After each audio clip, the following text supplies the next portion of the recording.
out the folks that have challenge pieces and have them come on and explain I think this month the challenge was just show how you sign your project. So if you can just tell us who, we'll have them come on and talk about their signatures or their marks that they're putting on their projects. Just a second. Linda and Dan Carlson are at the door with treats. I was going to mention the fact that Dan and Linda have already said that they will have treats at that first in-person meeting. And man, it's been over a year now. I'm ready for some treats.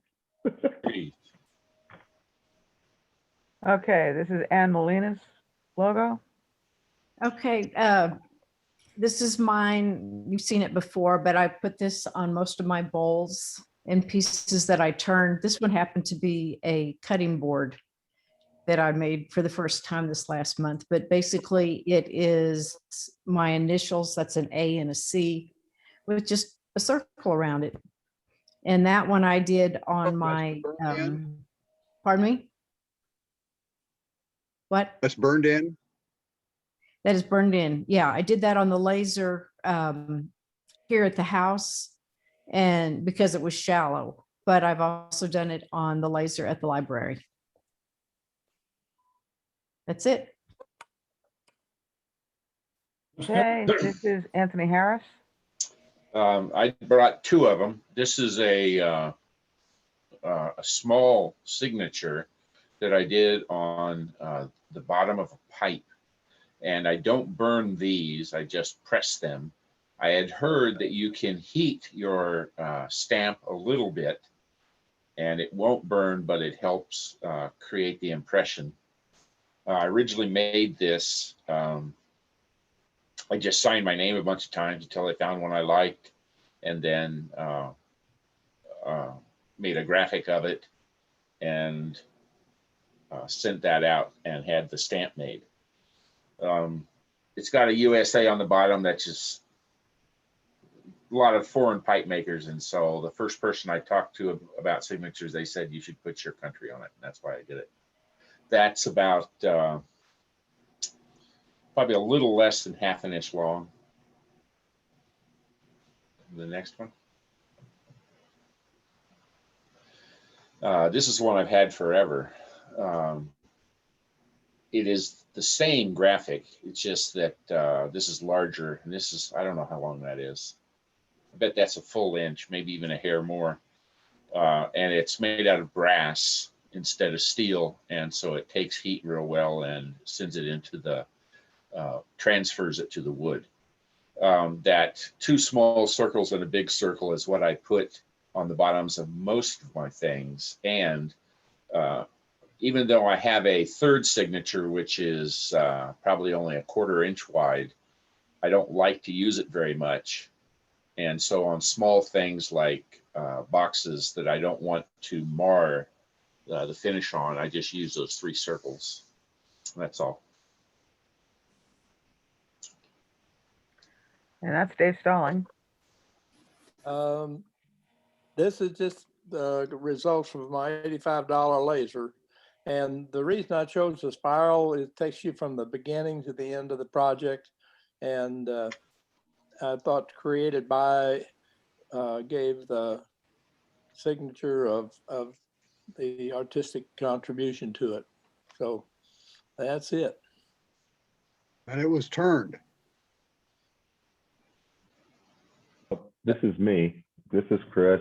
What I was showing you here, that this is my wood burning tool. It's like a $15 thing from Hobby Lobby or something. I've got I got a chisel bit there, and then the other bit is a round bit that I filed a little section out of the round so that I can use that to create the mark that I put on, which if you go to the next slide. So the mark there, I guess everybody's got to lay down now and look at it sideways. The mark there is the K and the C, and my intention, you know, when your initials align with the city that you live in, and it seemed like every kind of mark that I was coming up with either looked like the Kansas City Chiefs or the Kansas City Royals. I basically came to this one because I can create it pretty simply with those two tips. And then all I'm doing is overlaying a K on top of a C, and then adding an arrow on the C to indicate the motion of a round turning is kind of what I do. Then I usually sign my name, and I've heard people say not to, but I usually put the year that I put on more for my information than anything. And I think the last one, Stu, is just a detail of the burning that I do there. So some of them turn out okay, some of them turn out not so good. I did send and get a brass wood burner that has the logo in it, but it burns pretty aggressively, and I am not as confident using it as I am when I just use those two pieces. I usually put my semicircle or broken circle, burn it in, let the thing cool down, come back with my chisel tip, put the K in, and then try to get an arrow pointed on it. This isn't one of my better ones, but it was the one I grabbed for the demonstration. So that's it. Thank you. Yeah, the design is also similar to Comstock Wines out of California. I imagine I may have a copyright issue here, but I don't care. I'll let somebody come find me first. This is Mike Mcreynolds. Yeah, this is just a tuit that I made, and I do everything with a wood burner myself, with a real fine signature point on it for making signatures, and the maker's mark was the MCR, Mike Mcreynolds, and I just came up with that, I don't know, 3 or 4 years ago, and started using it. I figured if I was going to hand make the pieces, I kind of wanted to hand sign the pieces. So that's kind of the way I do it. Now, Mike, I only loaded 3 of yours, so you'll have to Okay, this is, limit comments. okay, well, that, a lot of them are probably repeats, but I've been struggling with what I wanted to do for a like a logo, or, you know, to sign my work. I know that, you know, the big names, Glenn Lucas, you know, all these guys, they actually burn it in on their signature stuff that they do, their top line work. They sign it by hand. There's no stamp, and there's no anything else that they use. And so I actually kind of wrote a story on it. This was with a commission bowl that I did, and it came from Diane Levin's backyard maple tree that got hit by lightning and came down. But, you know, she had 3 boys, and they all grew up in this house and had tire swings, and they climbed all over this tree and everything. Well, they're, you know, grown and gone now, and they have families of their own, but she wanted kind of this tree to live on a little bit. And so she had me make 3 bowls, one for each of her sons, and gave them to them for Christmas. But the Levin family backyard maple, she just went nuts over it. She thought that was just the coolest thing. I wrote this in with a India ink, you know, archival ink pen. And you got to be real careful with that, because it can smear and be nasty. So anyway, I've tried burning, you know, burning it in. And my first attempts looked like, you know, after spending hours and hours on a piece, and going at it with a wood burner and not really knowing what you're doing, makes it look like a nasty bark inclusion or something. So I'm still working on, you know, that. But I don't know. I'm looking for other ideas. So maybe I'll find something here. Somebody else will do something good. I like the stamp idea. That's another one. That was a nut bowl I did. Oh, and that was when the Chiefs got beat. That happened to be on the kitchen table. But I try to put my name, the kind of wood it is, and, you know, kind of when I did it.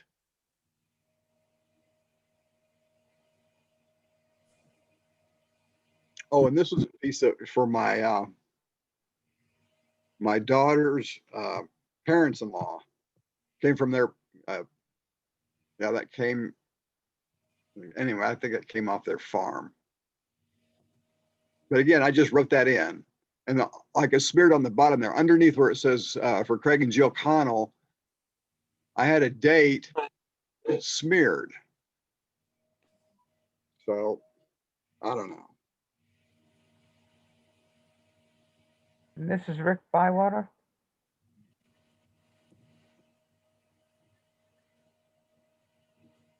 Yeah, I just used the Faber-Castell India ink pens. I sign my name by printing it, and in this particular case, I like to sign what the wood was.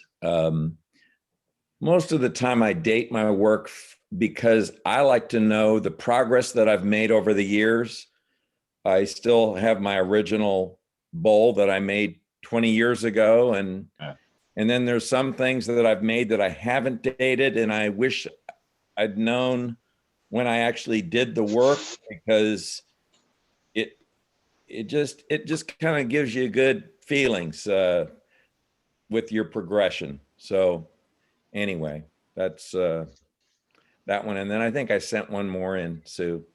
Yeah, this is one I just did as well. And, you know, that's only about the size of a quarter, if that. So I use this India ink pen. It's actually the XS. It's the smallest one you can get.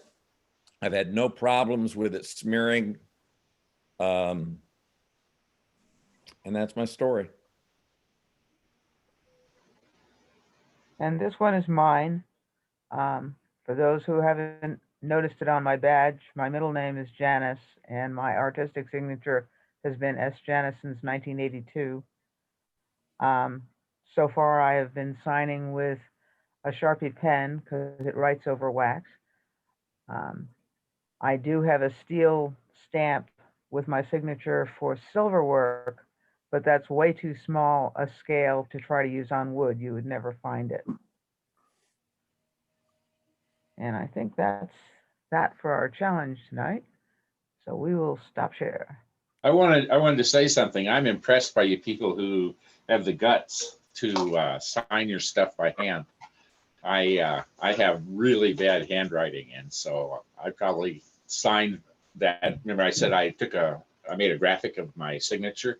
I probably signed it 10 or 15 times before I found one that I was willing to use. I just wanted to say that about you people that sign by hand. I agree. I like my mark a lot better than I like the signature I put on. You know, I'm not to write my signature on a curve. I've never seen somebody with a nicer fine line signature than David Alexander on some of his bowls. It's impressive. So thanks everybody that joined the challenge. Kevin, are you going to randomly pick somebody to be a winner this week? Yes, I have, and I already have. We have 8 participants. The random number is 4. So Chris, you are the winner. Oh man, I haven't won anything for a long time. All right. Beautiful. All right. Now I'm feeling good. We're going to roll right into our show and tell this month. So thanks everybody that participated in the challenge, and I'm excited. I can get a gift certificate. Woohoo. So Sue, if you want to take over again and bring us in on our projects. This is Ann Molina. Okay, this wasn't turned, but it was something new and different that I had done this month, and that was to make a cutting board, which then earlier you saw my logo was on the back. I made 4 boards and took them to Texas to give to my kids. That's it. Nice board. Anthony? This is, I don't name very many things, but this is one I gave a name to. I call this the matron. And it's a giant palm tree seat on top. It's got a 16 thread. The bottom, I am not certain what that wood is. It may be a mountain juniper, or it may be something like a bristlecone pine. It's a burl of that tree. It had a distinct smell. Someone gave me this wood, and it had a distinct smell, kind of turpentine-y, but maybe a little rotten too. and it's I really like it. It takes a real nice polish. It's quite hard. I chased the thread in it, and it was the top of it was kind of rough, and so I ended up having to chase the thread across some gaps, which is for me is kind of tough. And however, I had done a very nice job. I was quite pleased with myself, and then I started hollowing with Kevin Neely's tool. Kevin, I'm blaming you now. And I was a little rambunctious and knocked half the thread off. And so then I went back. I had found most of the pieces that I'd knocked off, and I thought I wasn't necessarily going to put it back together, but I considered it, and so I had saved them on a little table. And then someone decided they were going to help clean up, and they grabbed that table, and all those pieces went into the sawdust. And I searched for them. It took me out of a trash can, and I searched for them and found them. And I'm not certain what happened. I searched them off the ground, found them, and then someone threw them in the trash, and I threw everything out of the trash can and found them again, glued them on, and they looked pretty bad. And I was going to turn a kind of a piece of all thread, because there's 2 female threads on the lid and and make one on the base to get rid of the broken up stuff.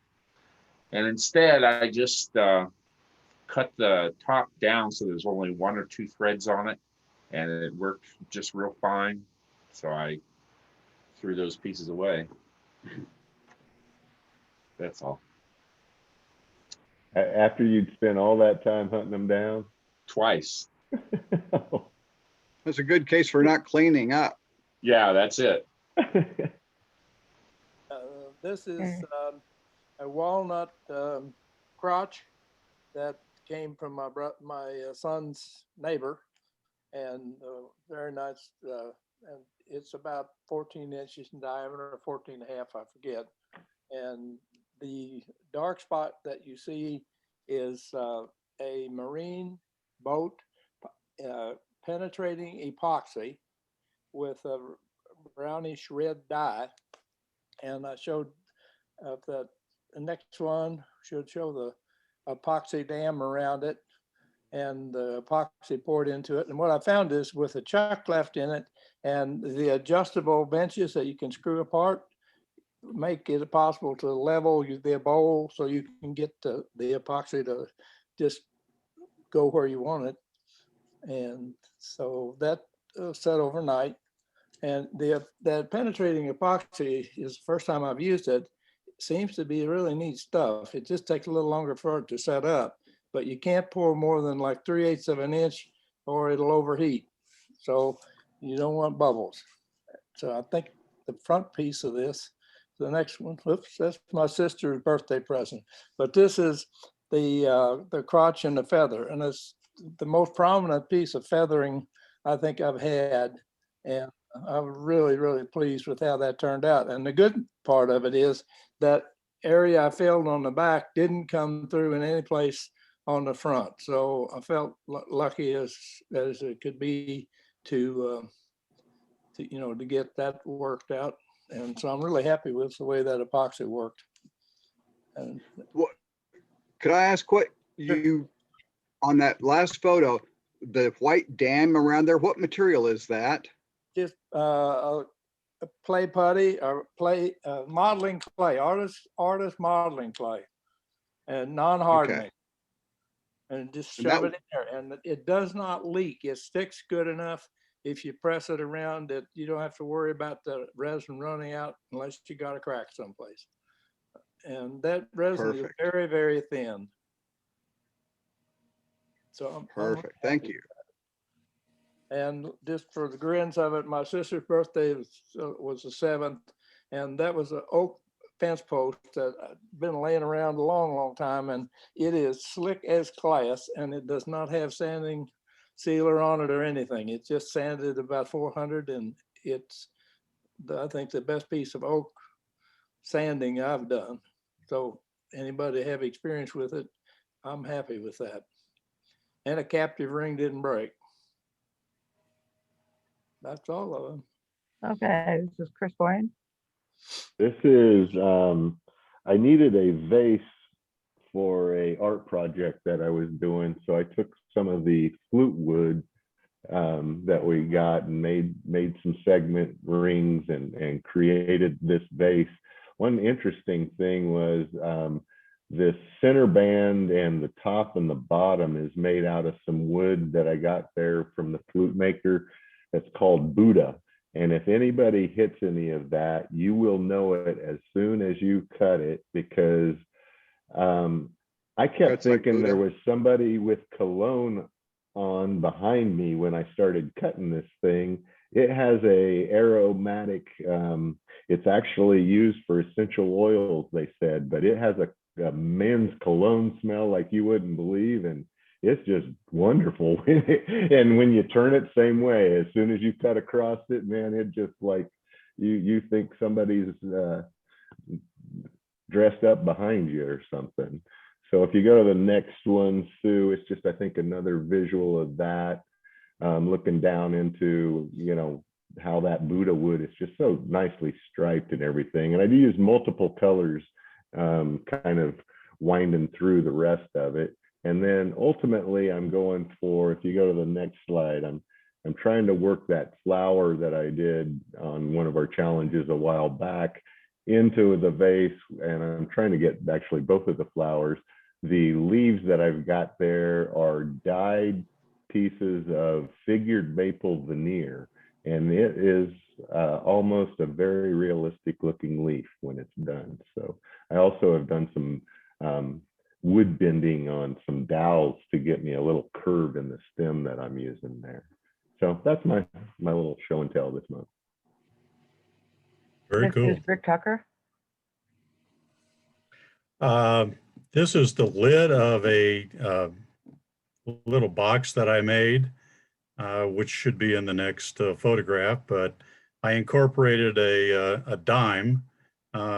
It's temporary because it's a 2020 dime. I haven't been able to find a 2021 yet, so that will go in there. So it's a Bradford pear box with a walnut lid. And this is my Easter bowl. Easter is a religious story, and so this bowl has a story to begin with. In the beginning, there was nothing, and then God said, "Let there be light." So that is the first ring, which is the maple, the light-colored maple. And then the water separated, and then there was earth. And that's the second ring with the 6 segments of walnut. And then on the earth was the Mount of Calvary. And Sue, if you go to the next slide. And on the Mount of Calvary, Jesus was crucified along with two thieves. And so that's represented by the walnut crosses in the maple. And then the Easter story is how Jesus arose. And so now we go from the walnut and maple to a ring of cherry, which has 12 segments, which represents the 12 apostles. So that's my Easter bowl that I made and gave away on Easter Sunday. Cool. Yeah. Very impressive. This is Rick Bywater.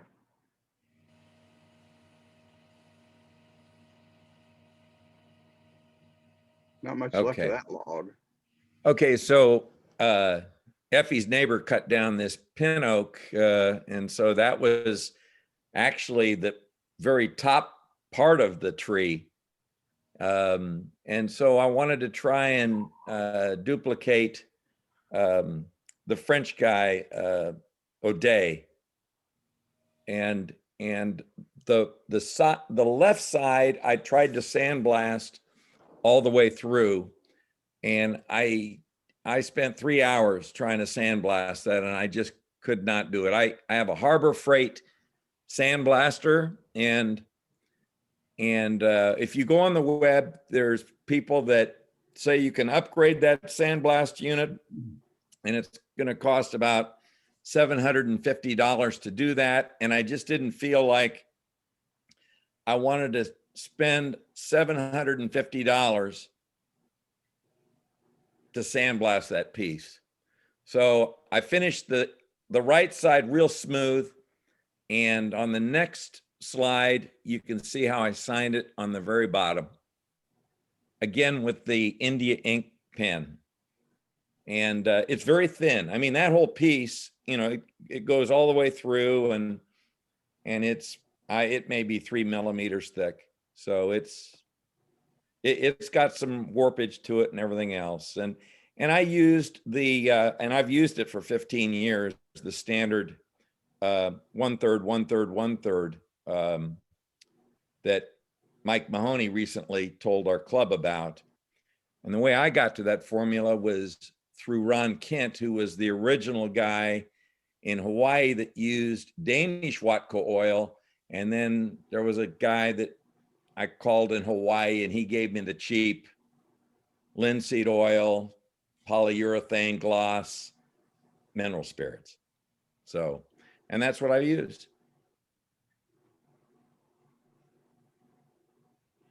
And this one is mine. We had the May Fair last Saturday, and I didn't have any birdhouse ornaments to take, so I made 4. We sold 2, both of the ones with bluebirds on them.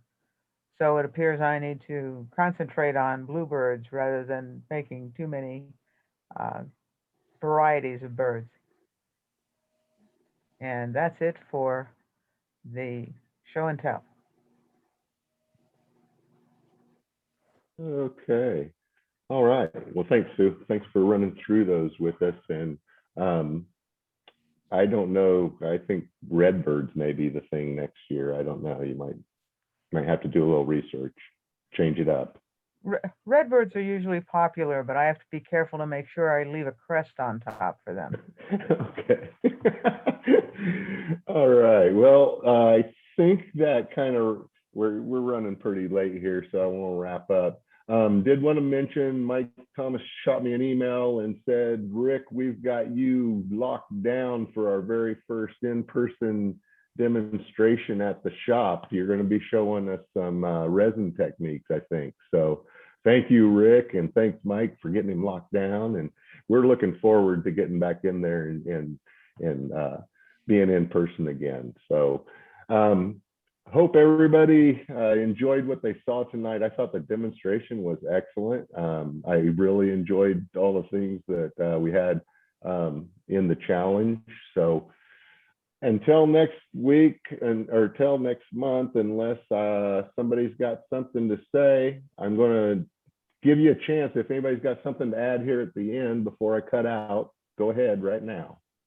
Rick, Kevin here. Rick, I thought your piece looked like a black hole.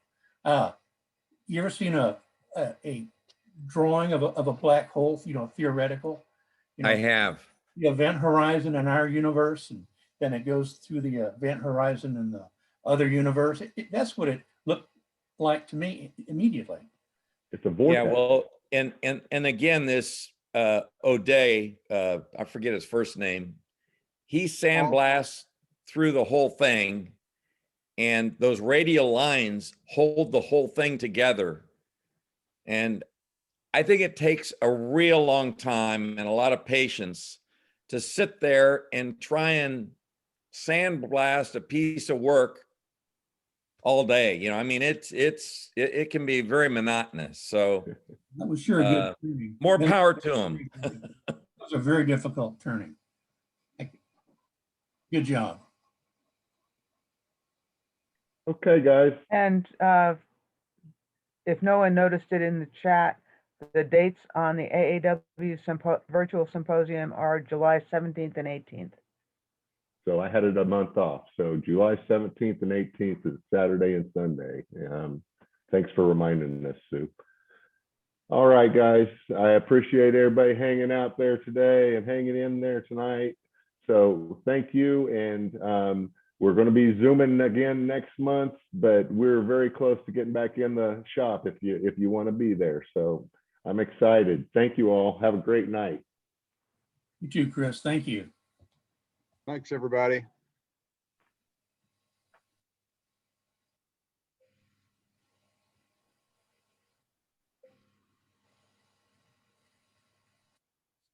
See you, Sean. I'll see you.